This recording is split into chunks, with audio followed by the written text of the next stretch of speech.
Така, здравейте на всички. Днеска е лош ден за Quantum Computing Stocks.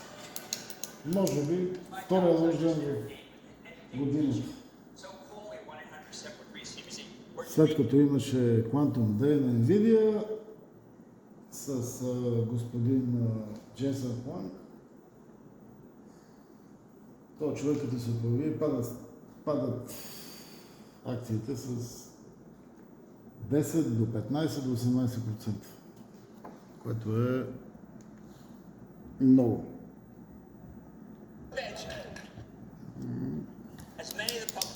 Според мен не трябва да се появява въобще и да не го слушат.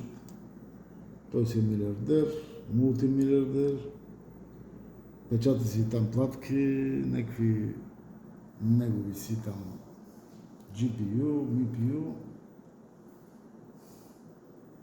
Не знам къде ги изнася, кой ги купува, много са му скъпи.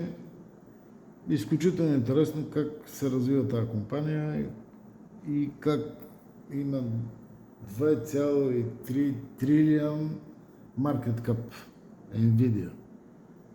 2,3 трилион